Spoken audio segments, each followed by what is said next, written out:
My Blue Purple Luffy Metafy guide is now out. Make sure to check that out if you want the full in-depth Blue Purple Luffy guide that I have been working on for the last month and a half. Blue Purple Luffy at its core has always remained the same, wanting to ramp very early, play these high-cost characters, and play very defensively after that. In this video, I want to go over the evolution of Blue Purple Luffy's deck list. Whether it's through cards being found that were just better than the other cards that were being run before, or it's through meta adaptations, Blue Purple Luffy is a deck that has always consistently been able to adapt to the meta that it's been presented with and stayed on top. If you're just curious about how the Japanese meta evolved, I hope that this video can help illustrate the picture of that through the lens of Blue Purple Luffy. And if you're a Blue Purple Luffy player, I hope that this video can give you some ideas for how you might be able to adapt your deck based on the meta. I have been playing Blue Purple Luffy at this point for the entirety of OP11 and so far for the entirety of OP12.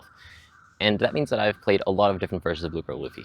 The first version of Blue Purple Luffy that I played was this.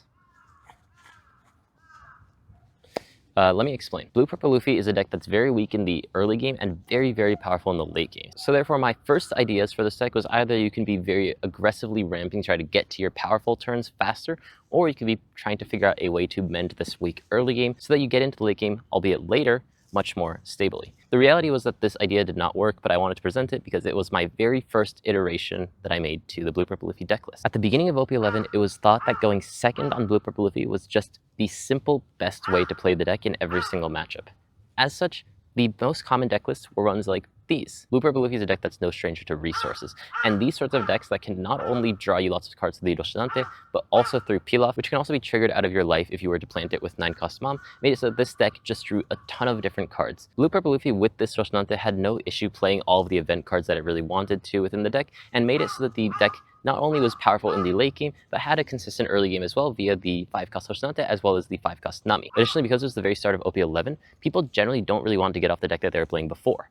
As such, despite these new powerful decks coming into the meta, people are still playing things like Black Lucci and Blue Doflamingo, and these decks honestly were very strong into cards such as 3-cost Doflamingo. As such, in these early lists, people didn't really run 3-cost Doflamingo out of the fear of it being bounced or KO'd by these very powerful OP10 decks. As for ramp events, there's a debate whether you wanted to play It's to Die For or Lead Performer Disaster. These two cards had very interesting trade-offs. Lead Performer Disaster was a card that was very, very good when you're going second, as it could draw you a card and ramp you Dong, which is something that a deck like Red Purple Luffy absolutely loved. It's to Die For, on the other hand, could be used on 3 Dong and had the potential to give you 2 Dong if you're going against a deck like Doflamingo that could easily play 6,000 power characters onto the board. Something like It's to Die For was very, very nice to have in the early game to be able to ramp faster to your 9-cost Mom. However, people quickly discovered that this deck could beat Blue Doflamingo quite easily. So rather than playing the 3-cost It's to Die For, people were focusing more on the card draw via things like Lead Performer Disaster and Sanji's Pilaf. However, this is the first and last time you're going to see Lead Performer within this deck prominently, because it was soon found out that Blue Purple Luffy is not Red Purple Luffy. Red Purple Luffy is a deck that struggles for resources, but Blue Purple Luffy, once he gets to that 10 Dong turn, everything changes. As people found out that Blue Purple Luffy could very consistently beat Blue Doflamingo, Blue Doflamingo slowly faded out of the meta. And with Blue Doflamingo fading out of the meta, all of these aggro decks that had once lost to Blue Doflamingo came back into the meta. Red Zoro and Bella Betty were decks that came into this meta very early as counters to Blue Purple Luffy, and have actually stayed in the OP11 throughout. It was for this reason, and people running these much more aggressive decks, even decks like Red Green Smoker, that Blue Purple Luffy had to answer it somehow. And the answer that they thought of in this early meta was Kirosu. Blue Purple Luffy, still preferring to go second, on 4 Dong would ramp, and on the next turn he would have 7 Dong.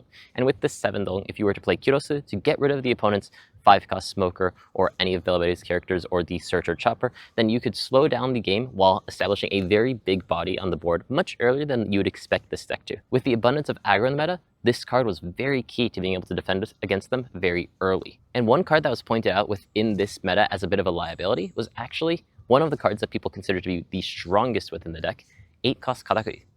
8-cost Katakuri is exceptionally powerful on curve, but after that, it's not as great. Usually you prefer to play something else off of 9-cost Sanji, leaving this as kind of a brick within your hand until the very late game when you are going for these desperate plays. Even in these desperate plays, a lot of times you would have wanted to play something like 5-cost Nami instead. As such, people were kind of rating this card a bit lower within this very aggressive meta due to the fact that 7-cost Kirosu dealt with them a lot better. So, what was the adaptation? It was to take out 8-cost Katakuri. 8-cost Katakuri was first taken out in this tournament by Winda. This is actually the tournament that I held when a bunch of the world representatives were in Japan for the world finals, and as you can see, Jonas got second place in this tournament with green purple Luffy. Here's his list as well if you're curious about that.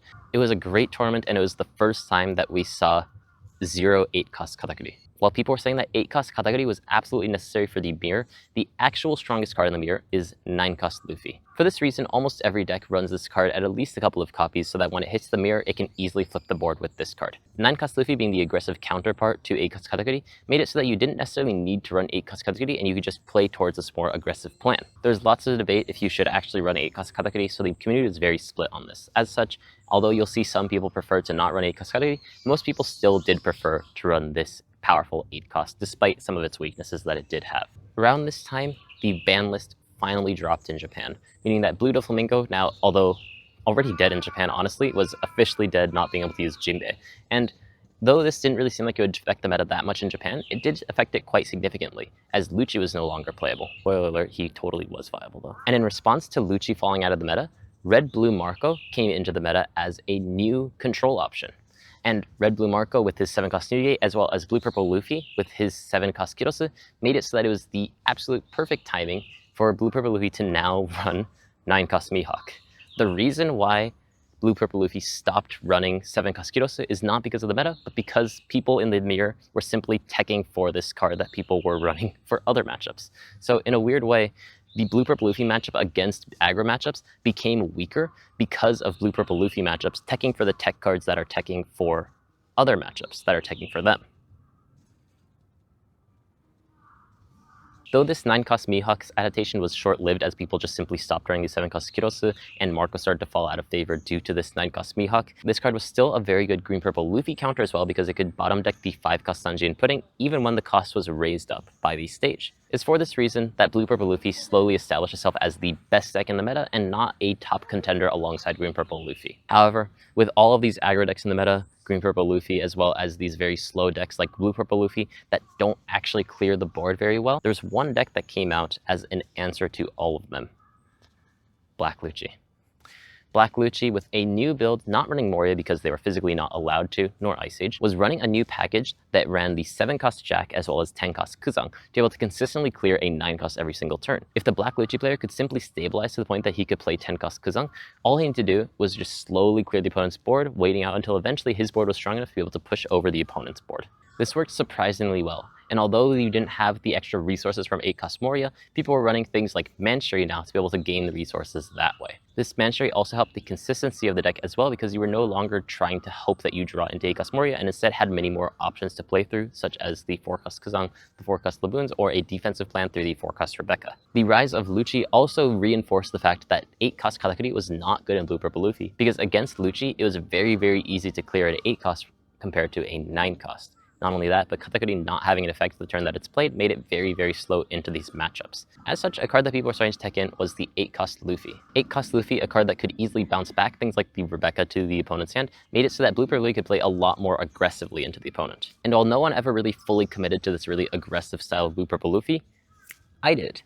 And that was actually this video, where I brought Blue Purple Luffy to a flagship battle with this very aggressive version of the list and won. This list was specifically made to beat out the Mirror through the aggressive plan through 9 cost Luffy and Lucci through the 8 cost Luffy. I didn't end up hitting Lucci on the day, but it was still a very powerful tech choice into a lot of these other matchups like Red Green Smoker because I was able to simply bounce back all of their blockers and not give them the time to stabilize. I also want to point out that the 3-on-3 Spring Champion, who is my friend, actually used a variation of my aggressive list and won, and I think that that's just really cool. Just wanted to point that out. Now, throughout this whole timeline, people have been thinking about which top end should they play, which mid-game cards should they play, but many people were not really focusing on the ramp cards.